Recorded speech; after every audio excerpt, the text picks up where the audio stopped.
So friends, कल अपने section 23 तक करा था। आज हम सेक्शन 24 लोक अभियोजक यानी कि पीपी पब्लिक प्रोसिक्यूटर के बारे में पढ़ेंगे। तो इनकी नियुक्ति किसके लिए की जाती है? हाई कोर्ट के लिए।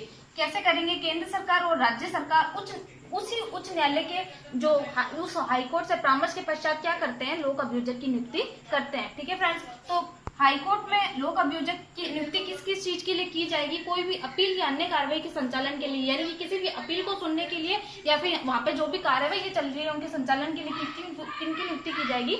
लोक अभियोजक की नियुक्ति की जाएगी। ठीक है फ्रेंड्स, अब ये होता है कि जैसे एक लोक अभियोजक है उसे कई बार क्या अपर लोक अभियोजक भी नियुक्त किया जा सकता है। ठीक है फ्रेंड्स, अब इसका क्लॉज 2 हमें दे रखा है कि केंद्र सरकार किसी जिले में किसी वर्ग के संचालन के लिए, यानी कि कोई वर्ग दे रखा है उसके संचालन के लिए किनकी नियुक्ति कर सकते हैं? लोक अभियोजक की नियुक्ति कर सकते हैं। यहाँ पे हमने केंद्र सरकार के बारे में पढ़ा था। अब हमने किसके बारे में पढ़ा था? राज्य सरकार के बारे में। तो राज्य सरकार भी प्रत्येक जिले के लिए किनकी नियुक्ति कर सकती है? लोक अभियोजक की, या एक से अधिक अपर लोक अभियोजक की नियुक्ति कर सकती है। ठीक है, अब लोक अभियोजक को क्या नियुक्त किया जा सकता है? अपर लोक अभियोजक भी नियुक्त किया जा सकता है। अब हमने इसका क्लोज 4 देखा कि इनकी नियुक्ति कैसे की जाएगी। जो डीएम है यानी कि डिस्ट्रिक्ट मजिस्ट्रेट है, कंसल्ट विद सेशन कोर्ट। किससे कंसल्ट करेगा? सेशन कोर्ट से कंसल्ट करेगा और ऐसे व्यक्तियों का पैनल तैयार करेगा जिन्हें क्या नियुक्त किया जा सकता है? पीपी और एपीपी नियुक्त किया जा सकता है। तो फ्रेंड्स, अब हम इसका क्लोज 5 पढ़ते हैं। तो इसमें दे रखा है ऐसा कोई भी व्यक्ति पीपी या एपीपी नियुक्त नहीं किया जाएगा जिसका नाम मजिस्ट्रेट द्वारा तैयार पैनल में नहीं है। क्योंकि हमने पढ़ा था कि जो डीएम है वो किससे कंसल्ट करेगा? सेशन कोर्ट से कंसल्ट करेगा और एक पैनल तैयार करेगा जिसमें से क्या है? पीपी और एपीपी नियुक्त किए जाएंगे। तो इसमें क्या दे रखा है कि ऐसा कोई भी व्यक्ति इसमें नियुक्त नहीं किया जाएगा जिसका क्या नाम मजिस्ट्रेट द्वारा तैयार पैनल में नहीं है। लेकिन राज्य सरकार क्या है? राज्य में एक काडर तैयार करती है जिसमें उन व्यक्तियों के नाम होते हैं जो ऐसे व्यक्ति क्या नियुक्त किए जा सकते हैं? लोक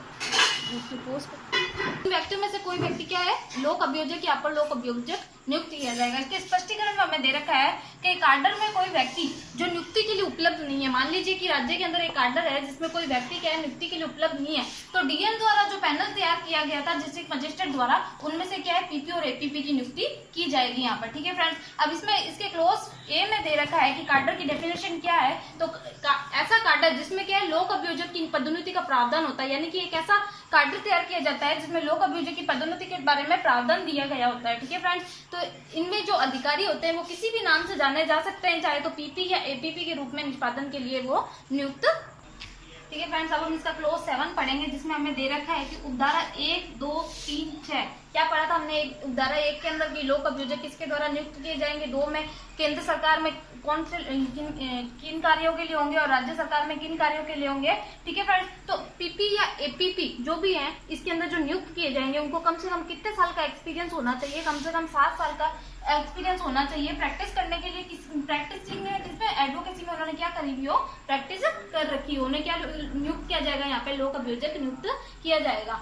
ठीक है फ्रेंड्स, अब हमने देखा इसका क्लोज 8, उसमें दे रखा है सेंटर या स्टेट के कोई भी वर्गों के संचालन के लिए, यानी कोई स्पेशल केस है जिसमें किसी वर्ग के संचालन के लिए अगर पीपी एपीपी नियुक्त किए जाएंगे तो उन्हें कितने साल का एक्सपीरियंस होना चाहिए? उन्हें कम से कम 10 ईयर्स का एक्सपीरियंस होना जरूरी है। ठीक है फ्रेंड्स, लेकिन यहाँ पे एक कंडीशन दे रखी है, अगर कोई आहत व्यक्ति है उसको अगर वो अपने पसंद का कोई अधिवक्ता नियुक्त करना चाहता है तो उसको उसकी अनुमति दी जाएगी। ठीक है फ्रेंड्स, अब क्लोज इसका 9 दे रखा है कि उपधारा 7 और 8 में प्लीडर के रूप में विधि व्यवसाय अगर किसी व्यक्ति ने करा हुआ है, चाहे वो पीपी के रूप में किया हुआ हो या एपीपी के रूप में किया हुआ हो, तो ऐसा माना जाएगा कि उसने अधिवक्ता के रूप में अपना विधि व्यवसाय किया है। तो फ्रेंड्स, अब हम सेक्शन 25 असिस्टेंट पब्लिक प्रोसिक्यूटर यानी कि सहायक लोक अभियोजक के बारे में पढ़ेंगे। इनकी नियुक्ति कैसे की जाएगी? तो राज्य सरकार प्रत्येक जिले में मजिस्ट्रेट के न्यायालयों में किसी मामले का संचालन करने के लिए, जो भी मजिस्ट्रेट कोर्ट है उनमें किसी मामले का संचालन के लिए किनकी नियुक्ति की जाएगी? सहायक लोक अभियोजक की नियुक्ति की जाएगी। वैसे इसमें फर्स्ट का ए दे रखा है कि केंद्र सरकार भी किसी मामले के संचालन के लिए मजिस्ट्रेट न्यायालयों में किनकी नियुक्ति कर सकता है? सहायक लोक अभियोजक की नियुक्ति कर सकता है। इसमें एक या एक से अधिक सहायक लोक अभियोजक की भी नियुक्ति की जा सकती है। ठीक है फ्रेंड्स, अब इसका क्लोज हमें 2 दे रखा है कि कोई भी पुलिस अधिकारी जो है वो एपीपी नियुक्त नहीं किया जाएगा, यानी कि असिस्टेंट पब्लिक प्रोसिक्यूटर नियुक्त नहीं किया जाएगा। ठीक है फ्रेंड्स, अगर ऐसा कोई इसका क्लोज ये दे रखा है कि जब लोक अभियोजक उपलब्ध नहीं है, मतलब लोक अभियोजक उपलब्ध ही नहीं है, तो डीएम क्या है? किसी अन्य व्यक्ति को, यानी कि जो पुलिस अधिकारी भी है उन्हें क्या नियुक्त कर सकता है? सहायक लोक अभियोजक नियुक्त कर सकता है। लेकिन इसमें 2 कंडीशन दे रखी है कि पुलिस अधिकारी कब इसमें नियुक्त नहीं किया जाएगा? जब उसने किसी अन्वेषण में भाग लिया, यानी कि किसी अन्वेषण में अगर उसने भाग ले रखा है तो उसे क्या नहीं नियुक्त किया जाएगा? सहायक लोक अभियोजक नियुक्त नहीं किया किया जाएगा। ये तो हमारी फर्स्ट कंडीशन है। कंडीशन ये दे रखी है कि निरीक्षक पंक्ति से नीचे का है, यानी कि वो इंस्पेक्टर से नीचे की अगर पंक्ति का है, कांस्टेबल है, तो उनकी नियुक्ति किसके रूप में नहीं की जाएगी, सहायक लोक अभियोजक के रूप में नियुक्ति उनकी नहीं की जाएगी। ठीक है फ्रेंड्स, अगर वीडियो अच्छा लगे तो please like, comment and share जरूर करें। Thank you.